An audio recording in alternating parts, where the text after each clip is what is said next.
Me up from here? Oh yeah, it's strong enough too. So last time you were here through Vancouver, you were with a different promoter, right? And you were supposed to, you were co-headlining with Barry Crimmins. Yeah, right. No, yeah, right. Well, yeah, it was. I mean, I don't want to. I don't give a shit about those titles and shit. But I know he don't like being. He had like a thing. Like Barry's a headliner, but I was headline. I'm Sure. doing my hour. Sure. Barry had just recorded his, so he was like doing the feature spot. But I don't want to imply Barry is a feature because he's not. Right. But he had actually had to drop out last minute. Do you remember what happened with that? Oh, we had a car accident. He was all banged up. Oh, that's right. With the other, and he's already got bad knees and everything, eh? Yeah, right. Yeah. He used to play football, so he's all banged up from it. Well, which is why I have to give a little shout out to Susie Rossum for bringing you back, and again, thank you for agreeing to do this. I really appreciate it. Yeah, no problem. I recently had Jim Norton on the show, and you guys worked on a project that I couldn't find much about, and it was called Make Me Understand. Wait, was it called that? I didn't know we settled on a title with it. It was a pilot, so that's why you can't find it. What was it like working on that? I worked with Jimmy on 3 pilots. Yeah. And then a thing for Vice, which was Jim Norton Show. Right. It was always fun to work with Jim. He's like I don't know, it was just a fun thing. I worked on every single thing I could with him. I don't know, if a job's fun, it's like, a guy in school you would have hung out with or something, Yeah. But it was a good time. I mean, it was always like some weird circumstance, like Vice. Trying to get your money out of Vice is unbelievable. Oh, really? Yeah. And then I found out later they just didn't. We were waiting to find out if they're going to make more of Jim Norton Show, and they just never got back to him or paid him. Oh, wow. Yeah, I've never heard of that. So, That sucks because that was a good show. Good time working with Jim under weird circumstances like that a lot of times. You know? Or some basic cable nonsense or whatever. Well, I'm glad you brought it up because you guys worked on that. You were on that sketch, the Uncle Mingle sketch. Oh, I wrote that. Oh, you wrote it? Yeah. Wow.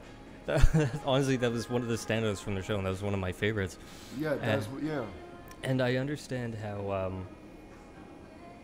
people would get, because you've said before, like, comedy's not morally People got immoral. upset about it? I could see how somebody I don't would think anything came of it at all. Yeah, as far as I understand, nothing did. That was a while ago. That was like pre when Ant had that Twitter thing. That's true, yeah. That was just, I think, early 2014 or something? Yeah. Or 2013? I think it's a little more heated now than it was even then. Yeah. But you focus on how things are, whether it's funny or not funny, not moral or immoral. Yeah, but I don't even know I have to watch the sketch again. I don't remember what the immorality was. He had a character called Uncle Paul that he would do on Opie and Anthony. Yeah. Who's this awful. I'll tell you, it's hysterical if you're working on a set with him and he just starts doing that voice at you. So, that was like the fun of it. But yeah, that's my job. Yeah. Just to worry about if something's funny or not. Yeah. I heard it's such a weird thing to even parse out. Like it's just what your job is, just to be funny. Yeah. You don't ever worry about the, people getting upset about funny something. Is the justification for everything. So if it's not funny, then it won't justify what you're doing. If it is funny, then it will. Yeah. And also it's subjective. So sometimes nothing's going to be justified to anybody. But are you asking me does humor have a moral component to it? Well, I do want to kind of. I think no, so. It doesn't. But I have one to me. Mm-hmm. So then I would make my own judgments about what I would or wouldn't do. Yeah. Because some shit I just wouldn't say. And then some jokes are ones like, for a friend privately, and some ones are for like everyone. For something that you do on stage versus a friend. Yeah. Well, Jeff Ross said something. I mean, I know it sounds like a simple thing, but I remember Jeff Ross saying well, that's a joke for us, and then some jokes are. And he's right. Like some shit is not for public, and some shit is for two people who agree that they're cool with whatever the joke is. Yeah. But it's like any conversation between two people who are just friends or whatever. What I try to do is translate. Hold on, I gotta swallow this super Rolaids. Sure. The funniest thing is you and some close friend, your inside jokes that nobody's going to get. Yeah. That's the funniest thing in the world. So what the goal is to me of doing anything in comedy is to translate that, something that would almost be inside. Mm-hmm. Are you sure this is picking me up? Oh, yeah. Even with a blender? Yeah, it's dual, it has 2 capsules that it can pick both up. So it'll pick that up a little bit. Really? But it'll... the last interview I did was beside a highway, and it was no problem. Wow, the wonders they have now. Anyway, my goal of it is to always try to get as much of you and a friend's inside humor. Yeah. That like level of laughing where you're like, I want that, I can translate that into what I'm doing on stage. Yeah. Which, that's like kind of hard because you can't go too far that way because then they're not going to get it. Mm-hmm. So it's like trying to get as much of that feeling as possible into a joke for a lot of people so that they then in turn have the feeling of like they're your close friend that you're, just joking around with in the back of the room. Yeah, right. So that's what I like. So that's what I would want to try to do, Because one of my favorite bits that you did, or you do, and I'm not going to spoil it for anybody both people who are listening, but it is about your bit about lobsters. What? About lobsters. Oh, yeah, right. And ultimately, I think it's a moral-ish point, but it's just expressed in a really, really silly way. Yeah, well, it's called a joke. Yeah. Yeah, well, it's not that I have a huge moral feeling about lobsters. I just, I don't know. It's just something that struck me as funny. Yeah. I just go with whatever is going to make me laugh. So yeah. Nothing really else. I don't know. I don't know. I'm hoping that it's a little bit transgressive, whatever I'm doing. Mm-hmm. Because I don't know. I feel like you're the funny is like being the disruptor in class and not the teacher. Yeah. So I noticed there's like a swing towards that where it's like you're supposed to be the teacher or something and not the very high moral is like, look, everybody, like, or joking aside kind of thing. It's not morals. It's like, it's funny. A lot of these people that supposedly have it don't have any principles. Like they don't have a principle they hold to. Mm-hmm. It's like one standard for them and one for everybody else. Yeah. So I don't know how that's even a thing now because I don't. Well, whatever. Maybe I'm reading into your question too much. I think well, you could be, but it's also possible that I just read into other interviews that I've seen and too much, and then. Yeah. Well, what's the next question? You said that Dave Attell is one of your biggest inspirations, and he said something about his own personal goals that you wanted to apply to yourself. Do you remember what that was? I don't know. It was about you just want to be as funny as you can be. Oh, yeah, Attell always said that. He always wants to be as funny. Yeah, right, exactly. And so you don't see stand-up as a stepping stone to anything, because you've said before you don't have much of a business mind for it. The end goal is I want to do it. Yeah. If that's what you mean, yeah. But I'll do whatever, but I wanted to do that always. I just like that. So, if it's a stepping stone to something else, fine. I don't think it's any kind of, but I got into it because I like doing it. So. Yeah. What do you think has gotten you as far as you've come? Because, like I said, you've always said you've never had much of a business. What do I think is what? What do you think has gotten you as far as you have? I can write a joke. Yeah. I don't know how far I am. It's not like I make a lot of money from this, but sure. I like doing it. So I don't know. It's exactly what I wanted to do, and I do it. Yeah. Do you? What was the story about you getting fired by Seinfeld from the crowd warm-up thing? Oh yeah, it was. It was for the wedding. The wedding. No, it's not the wedding planner. The marriage ref. It's like a show you had about marriage. Yes. But I'm a bad warm-up guy. I'm not a good warm-up guy. Mm-hmm. But the point of that story was not any kind of a thing of Seinfeld fire. It was just a thing of. The takeaway from that is like I had the honor of that. Yeah. No, that's like. It's not like getting fired from Target. There was in no way. I don't want to make a thing of. No, sure. Because just hearing that out loud, it sounds like a thing of I'm complaining about that, which I'm not. No. I was telling someone else that story who was mad at someone for, or maybe it was when they were mad at Seinfeld for saying the colleges aren't fun to do. Yeah. I'm like, you know, it was blowing me away. Like the people like, who the fuck is Seinfeld? Like, who the fuck are you? Yeah. It's a guy that's like 40 years. Whether you like his shit or not, like that's a guy who proved that he belongs in the goddamn business that he's doing. He's got more longevity than a lot of people. Yeah, like I'm like, I got fired from that stupid warm-up job, and I was like, oh, I don't know, I got fired by Seinfeld. Like that's how I, you know, like. Yeah. At the time, I remember the day after I was very hurt, but. Sure. I was new, so I didn't know. Didn't know how showbiz works. Do you play colleges, or do you have play wherever I get booked? Yeah. Yeah. I don't have like a NACA age. I never went and did NACA or whatever. But. NACA's the college.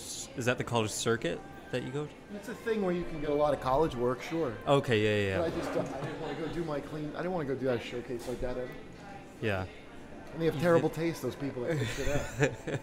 I don't think you're wrong about that. Yeah, like they're terrible. I go opening for other people usually. Sure. I like I said, watched a few other interviews with you to kind of, and you've said that none of your good qualities have gotten you to kind of your point in your career. It's usually been just anything in life. But keep in mind when I say good, that's from a framework of being a Jehovah's Witness growing up. So sure. It doesn't really mean that they're not good. It just means stuff that I would call that. Because of my programming. Yeah. You understand? So, like, just wanting to do my career, that would be a bad quality because I should have wanted to knock on doors with my life, Right. So, but yeah, I'm in entertainment. I mean, it's a devil's business. It's not fucking, it's selfishness or whatever that is you have to go somewhere in it. Yeah. Anybody has to have a bit of ego to do it. Ego, yeah. That's a better way to put it, for sure. That actually led into my next thing. How much do you think of that is ties up into your religious upbringing? Of what? Do you have like guilt about it, or that feeling is like, no. Okay, this is not a good. No. I maybe did, but I don't know. Not now. No. Yeah. Yeah. No, I was pretty arrogant. So. It doesn't matter. I'll get it in a minute. I was pretty arrogant about it, so my feeling was I don't care if I get disfellowshipped or disconnected or whatever. Yeah. It's like the Scientology, they call it disconnection. Well, although Jehovah's Witnesses I don't think are as rigid about not talking to your family, but then I just did some documentary where the guy told me that they have a new thing where you're supposed to cut your family off. Yeah, excommunicating. I don't think, my mother couldn't do that, and I don't think anybody who's been in the organization for that long could really just switch that. Now, maybe the younger generation, if they're programmed enough to do it, would do it. But I don't know. Everybody follows these things to their own degree, I find. Yeah. Well, actually, I had a friend like in high school who was Jehovah's Witness, and after we got out of high school, we'd see each other occasionally, and I'd try to contact him. But I think it was just because that I was an atheist or whatever, that it's like you cut those ties even if you're friends or whatever, which is kind of. Is that what he said, or I don't know? As far as I know, that's how I understand it. But it was. You never got any explanation, though. No. So wait, what happened after high school? We I would try to get in contact with him. Just send him. Where is he now? Was he? I have no idea. Oh. Now I don't know. Well, it could be a couple things, but mainly they would tell you like only members of the organization are like your friend. Yeah. Everybody else is an acquaintance.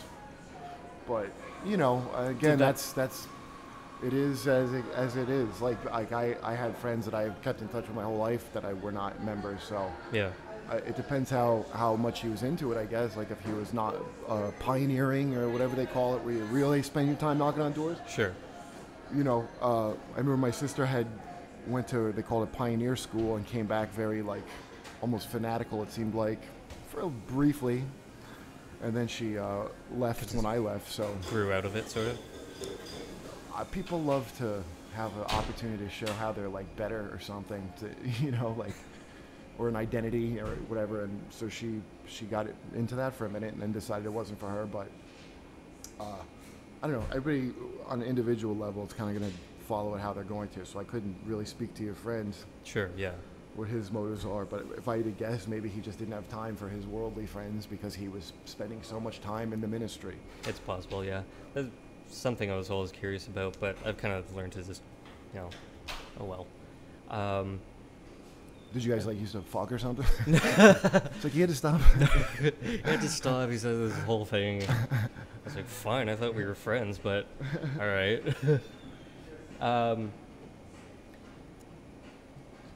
I like how honest you've been in, these things that I've watched and listened to.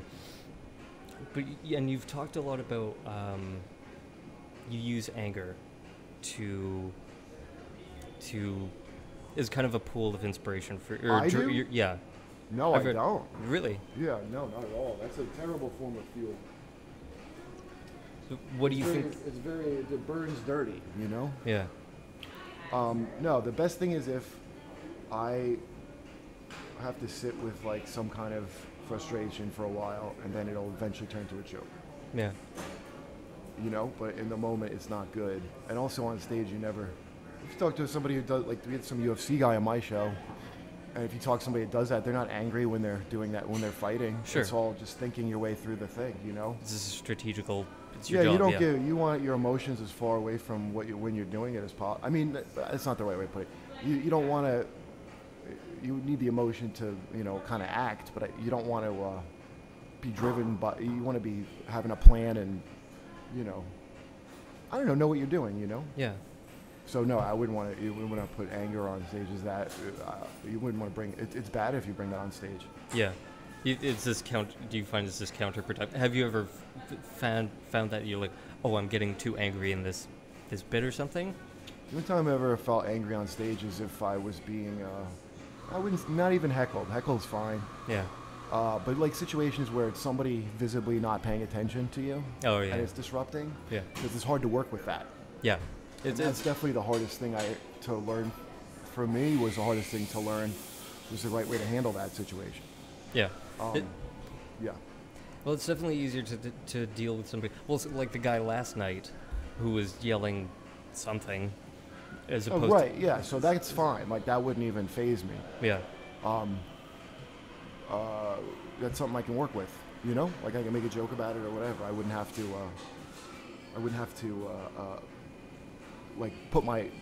would never take my heart. Let's put it that way. Sure. Yeah. I listened to your interview with, I think it was with Marin on WTF. Right. And I can't remember if it was that one, but you were talking about therapy, and a lot of boring kind of suburban people,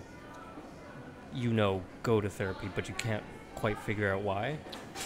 But my girlfriend, my ex, she's like, because their mom is too Jewish.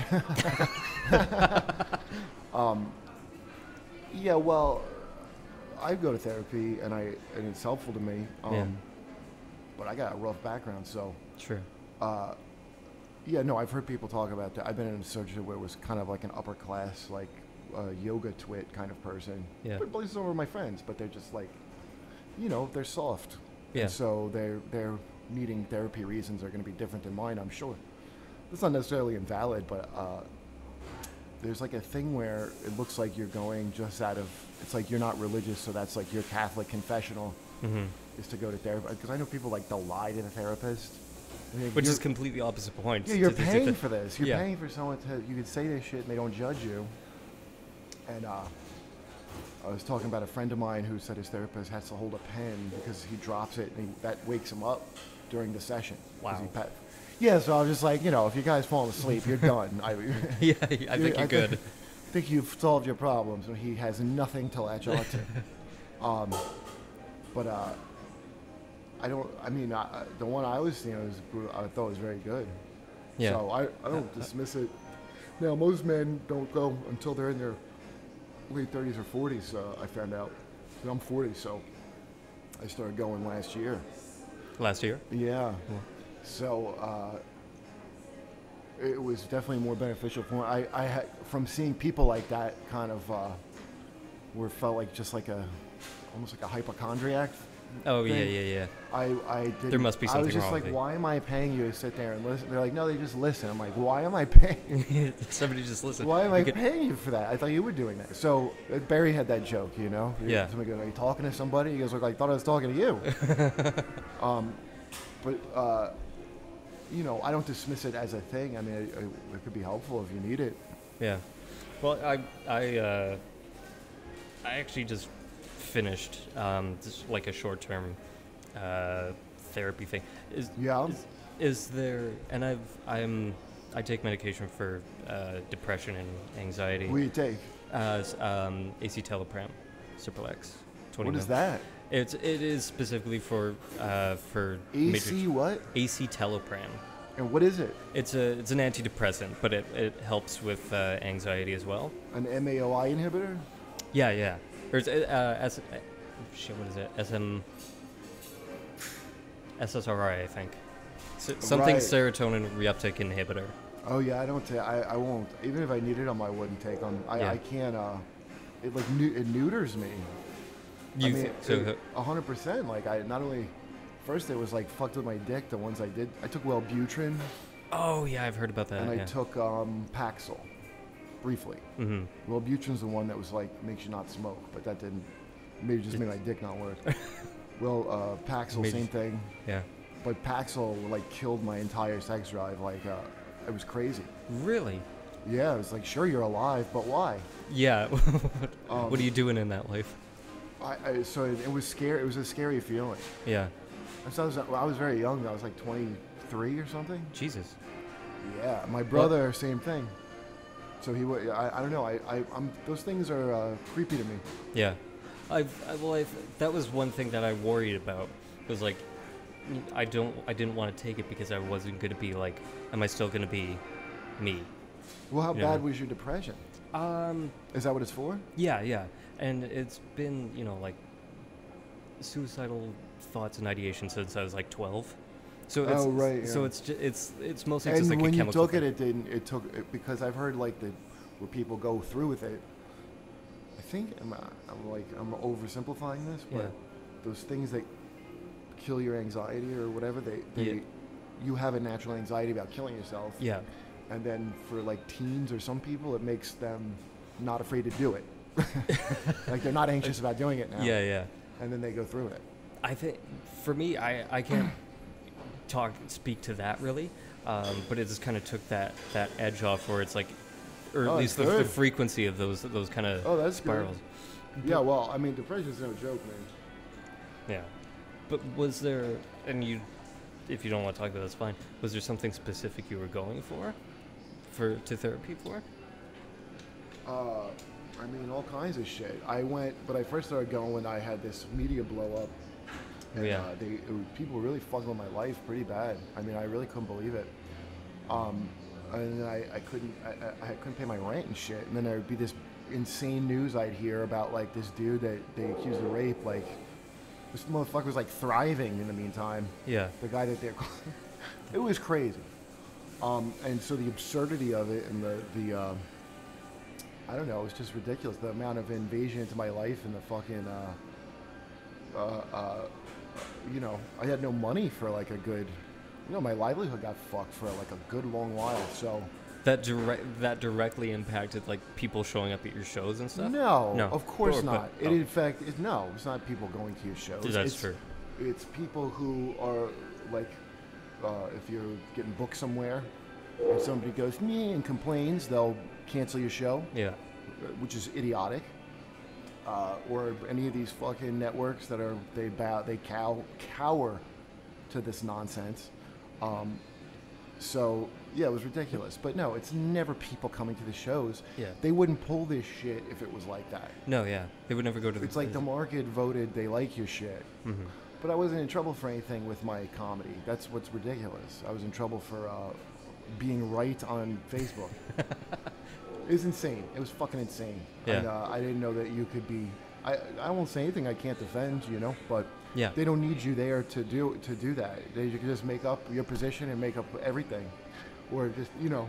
And I just still talk to anybody. I don't have I wasn't as savvy about some people are looking to find a way to make their name like taking you down, so they're not trying to talk to you. Yeah. So it's like a thing to provoke you into a response that they can take in some way. And there's no such thing as context, so they can make up whatever they want around it. Oh, yeah. And so there you go. And they made a lot of money off of that. So I made like a lot of money for those companies, I think. That honestly, that was one of the most, like, and I don't use this word, but egregious cases of being pulled out of context, where I saw there was the Daily Dot article. Well, they always were, not one, but I mean, I won't even bring up the names of the people. Yeah. So these people, I shouldn't have even spoken to them. I didn't realize how, you know, it's funny, man. I don't really look, first of all, I am not famous to my mind. I'm not particularly powerful or whatever the fuck they thought. And I certainly am not rich. I don't think I'm better than people, so I'll talk to people. And I didn't understand the way these people look at you. First of all, these people hate themselves online, the people that do this, and they look at you like something, like you got it all, and they think that if they can like eat you, they're going to take whatever it is they thought you had. Yeah. So, especially online, that's a little industry of finding someone a bigger name than you and trying to attach your name to it in some way. Yeah. And then, you know, somehow there's a power transfer where you suddenly have the career become me. Yeah. And so, you know, I was naive about a lot of shit. I was raised in a goddamn cult. I don't know. Yeah. But I'm smarter about it now. But they said like, oh, Metzger said he was pro-rape. But I saw the interview that you were referencing, and you said that as like, you might as well just say I'm pro-rape because, you know, this is how. Yeah, but I mean, my whole point of that was like, this is how much you don't matter as a blogger. Exactly. Just go ahead and say that because you don't matter. So I'm sure the blogger took it very personally and like, oh, well, I do matter. But the bottom line is, you know, there's a pendulum that swings, and this is like their jump the shark moment. I don't mean me, I mean just now. The climate. If getting Trump elected, and by the way, I can't reiterate it enough, it's on you, the people that do that shit, that you're the one that got him in there, because it was a clear go fuck yourself to you from everybody. Yeah. They don't, it's a thing that you grow out of, that kind of zealotry. Mm-hmm. And these are going to be the right-wing yuppies of tomorrow. Yeah. Trust me on that. Well, most of Occupy. Well, when I was talking to Jim, we were talking about how you could always expect censorship from the right, and in the last few years it's been coming from the left, and it's just because this new, like the younger generation of the left is left. Really? Yeah.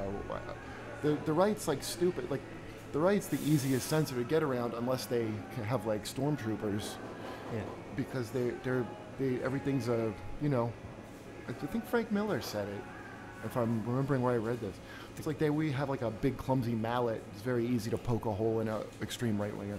Yeah. The left's more of a surgical scalpel where they're if you're not religious, that's your religion. You're the good ones. Yeah. So their arguments are rooted in some kind of secular morality that they have in place of Jesus. So it's a more insidious form of censorship because it's like you're, you know, but that's the new church. Like the religious right is not in power anymore. It's this new kind of secular power. And it's a church and it's a fucking religion. And the people that say it's not, I grew up in one. This is why I have such an antipathy towards it. I have like an allergic reaction to that shit. Yeah. You don't tell me what I'm supposed to think about anything, and I'm not going to subvert me for the group and all that shit that they want me to do in this cult. Mm-hmm. And if you want to do it because you hate yourself, go right ahead. It's just, I don't have to follow your religion. I don't. Because a lot of it, sometimes it's like, you know, okay, they maybe have good points, some here, but they take it too far and they make it about themselves. And it's always about themselves. You wouldn't go into something like that unless it was about yourself. Yeah. It's unbelievable. None of it's a selflessness. The people that are truly selfless like that, and certainly there's leftists that I would like very much that are the real deal, and they're not, you know, not that I'm not a fucking commie, but I'm just saying I got respect for like an old commie, but not a young not a kid with a Shea shirt. Sure. So, I don't know. I as long as you fucking think your ideas through, I can listen to them and whatever, but I won't. If you're clearly on a team and you join the team and then came up with your positions, I can't respect that. But that's usually children. It's children that do that. Yeah. By the way, it's only like white, it's only white reactionaries fighting. It's not people of color versus whites or whatever. It's white liberals versus white in America. And I know they're reversed or something here in Canada, but it's white liberals and white conservatives battling it out. And that's it. That's who's... And even if you're the token brown person in that fight, you're still a white liberal. You because you have that learn that the jargon that they use. That's what you're white. Mm-hmm. I lived in fucking someplace not white for the last like 15 years. Everywhere I've lived, so I moved a lot in New York. And at a day-to-day level, you don't get political. People are just people when you talk to them, and they don't. It's actually quite easy to get along with people of different races. They're not color conscious, and they're still on the idea of not being racially conscious, which is appalling. And that's the new. They've actually 180'd to like racism now in their quest. That's insane. Yeah. Were you kind of disappointed? Well, were you disappointed in that? With these people who you might share, some common ground with. I know you said you're not a lefty per se, but you might share some common ground with, to be attacked by them. Were you? They don't know any. None of these people know me that do that. They've never met me. Yeah. Okay, so I don't know who they're attacking. It's not me, even though it fucked with my shit eventually. They've never met me, so and especially to that crowd, I'm a construct that they. I mean, there's a fictitious, first of all, in their mind, I had something that I shouldn't have had, or I don't know, I didn't privilege my way into whatever I am doing, I assure you. It was actually quite a long time of struggling to get to anywhere in it. Yeah. But real people don't, on a day-to-day level, unless they're fucked in the head, operate based on somebody's, like, identity politically to... You just say hi to people and talk to them, and the shit doesn't come out. It's online in this made-up world that they are important in. So, I don't know. What was the question? Were you disappointed to be attacked by people you might share? No, I'm not attached politically to shit where it's not my hope is politics are going to solve the shit. No. I was raised without that, and I don't have the ability to give a shit like that now. I don't. I guess I'm liberal or American. What is it? Conservative here? If you're liberal? No, it's the same. Liberal conservatives. Same between. Well, whatever. I guess I would be the easy label of me, but I don't adhere to anybody. I don't really want to be in anybody's party. So yeah. I don't. I don't know. I don't understand how anybody has an allegiance to a party. When somebody's got a good idea, go with that. That's my idea. So. No, I wasn't disappointed. That's what I expect from ideologues. If you have like political ideals like that, like if your morals come from your politics, you're a fucked up person. Yeah, you're very I think that's weak true. and stupid. So you're supposed to have your morals first, and then politics derive from your morals. Yeah. But these people have none. Okay. So they pick this group that the right wingers have bad morals. Okay. They have terrible principles. Yeah. And then the left wingers have none. They have none. And by the way, that's not mine too. I don't know. I don't remember where I read that. It might have been in a comic strip. Yeah. But it's 100% true. Well, you brought up Frank Miller. That's the 300 Frank Miller, right? Oh yeah, right. Yeah. Are you're a big comic fan? Yeah, I used to be. Yeah. Any favorites? Martial Law and. I used to like the Flaming Carrot a lot. And I don't know. I don't remember. Lobo. I used to love Lobo. Oh, yeah. Yeah, back in the 90s. Did you ever read or now watch The Sandman? I used to like those, yeah. Yeah. I really need you to watch it, but I know Neil Gaiman's got so much stuff out there. Wait, watch what? There's been the TV series now of that's about a book though, right? That's not a comic strip. Those were novels he wrote. Okay, yeah, the novel strip. Yeah, I watched it. Well, I was wondering too, what did you think of Amy's response to the whole controversy? I thought she fucking caved and didn't have to, but she's my friend. I would forget. We got over it, so yeah. It's a bad situation to get put in. It's outrageous. I wasn't working for her. It's outrageous she was pulled into it, and it's crazy that. So publicists would tell her that she has to make any response at all. Like, why would she be responsible for a grown man?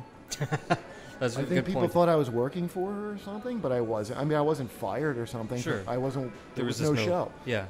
But people are idiots, and they can't wait to do this fucking thing now. So and there's an industry based around it. So there you go. I was listening to Ari's podcast that I think you were on maybe 2 years ago or something, and you guys were talking about drugs, of course, and your use of them. I don't know what you do now or how much or whatever, but do you worry about like the opioid crisis or the fentanyl thing these days? No, well, I don't fuck with opioids, so I'm not I had it's been a while now, but I had a good 2 or 3 years where I was taking painkillers too. I had them legit for something. I just took them too much, but I probably wouldn't. I mean, I probably wouldn't touch that shit ever again. They terrify me. I never did fentanyl though. No, but getting laced into things and stuff like that. Yeah, well, what is that? Somebody was telling me there's fentanyl in the weed here. Yeah, that's crazy. Yeah, it's it's everywhere. A lot of people have been dying, particularly around here in the downtown east side. That's fucking well, that's insane. But I'm working in LA right now, so it's a thriving legal industry of weed, so that's not a concern. Yeah. I don't even drink. I like marijuana a lot. I guess I'm California sober, they call it. Yeah. Yeah, no, I mean, I don't know. I've done all kinds of drugs, certainly. Sure. I don't have any shame of it or anything, but I mean, they kind of tell you when to stop if you if you listen to it, you're gonna. Yeah, I mean, I guess that's what addiction is. Not you can't hear. Yeah. But I used to, when I do coke, I guess when I didn't do coke anymore, I didn't like alcohol. I didn't like either thing by itself. Yeah. Because it was like cocaethylene. That was the thing that I enjoyed. But I don't know, I'm old now, man. So I don't have a party spirit. Yeah. Like I once had. I going back to my hotel room a lot after a show and resting. Sure. I don't want to dwell on all that shit that's done, but. Wait, do you really know somebody that got laced? I mean, it sounds like such an urban myth to me. I don't. I think how usually it would start was that they've gotten, I don't know, weed or whatever. I'm not in the drugs. I don't, smoke or anything. But they usually get some kind of party drug that's got fentanyl in it, but they don't know. And what? What do they mix it with? The coke, you mean? I think so. Usually something like that. Dude, I don't know why anybody would do cocaine north of a certain area. I mean, it can't be good. But I think it's too. They don't know where they get it from. They just don't know. But it's such a small amount of fentanyl that'll kill you. Well, the grossest shit to me is when I used to do it, it's not the coke. It's what the fuck else did I snort? Yeah. When I did it, that they cut it with, I don't fucking know. And then I remember. This is when after I'd stopped doing it, but there was some shit that was in the coke at the stores. Yeah. That was causing people's noses to fall. I mean, I guess they must have been doing a lot, but it's terrifying. Yeah. It was some horse drug that was mixed in it, and it was tested in a ton of it, and it was all through New York or whatever. Holy and then, shit. You don't know if it's a scare tactic by DEA or something, but I mean, it's terrifying, dude, just to think of that shit. It's almost like an unregulated pharmaceutical industry. Oh, fuck, yeah, man. With not even the morals of the pharmaceutical industry. Yeah. Well, they bring it in, in amounts, such tiny amounts that it's not checked when it's being, shipped. Mm. And then it's cut into a whole bunch of other things. And it is such a... I've saw, a comparison of, the lethal amount of heroin was like that, and the lethal amount of fentanyl was like a few grains in the that's vial. gross, man. Fentanyl's fucking. I mean, it's just like terrifying. But I'll tell you what I wish I thought about when I had been taking it, but I didn't. Was later in life, if you need surgery, I just got surgery. Not anything serious. I had a small cyst removed from my chest. But I didn't think about if I need that shit legit again for surgery, the tolerance. If you fuck your tolerance up, you know. Because I mean, honestly, I think I would just take the pain if I had to have surgery again. I would just. Because you would not touch it because you wouldn't want to be back there. Yeah, it's a turnoff. It doesn't, what happens is what always happened to me is I don't get the same high or whatever. Mm-hmm. If I do, it's like it like turns on you. Yeah. So then it's not fun. I mean, it's just not fun to do this shit. The alcohol, same thing. Like it didn't feel fun. I just felt like down, and I didn't want to. So. Yeah, I wish I thought about that a little more because I might need it legitimately. As you get older, you might have to. But I don't know. I mean, ibuprofen is fine for me. Yeah. Do what it does. Yeah. I do want to talk about your special that's going to be coming out on Louis C.K.'s website. Have you already filmed that? No. No? No, we got to wait. He's got all this movie shit to do. Oh, of course. So I think I actually have to talk to him, so I'm not sure. Yeah. And it's going to be released on his website. I guess you don't have a date quite yet. I don't have the shoot date yet, so. Okay. I know it's pretty soon. How long after you record a special, how long do you do material before you start to recycle it, before you start to do new stuff? Oh, what do you mean? Like, do you have, okay, I'm going to do this hour for a year and then drop it, or? I just write it as it comes to me, so. Yeah. I mean, I got to sit down and really work out some more shit even because this one I'm going to record I'm sick of, so. Yeah. It's like ripe on the tree to me where I got to have the scene. I'm going to have to add new shit to feel enthusiastic about doing it. Yeah, but, before it starts to rot for you. If I do it, record it, then I want to get rid of it as soon as possible. Yeah. So just to that end, I'm like, I don't want to do this material anymore and I do new shit. Yeah. What are your next shows coming up? Philadelphia, but I think around Thanksgiving. Okay. Are your dates on Facebook? There will be, yeah. Okay. Well, you give me a solid 45 minutes, and thank you for doing this. And, yeah, no problem, buddy. I'm sorry, I hope I didn't pester too much with text and shit like that. Oh, well, I had time to kill, so it's no problem at all, man. I got a fucking 5 o'clock flight. All right. Well, I really appreciate it, man. And thank you. I'll see you next time you come through. Cool, thanks. For sure. Thanks, man.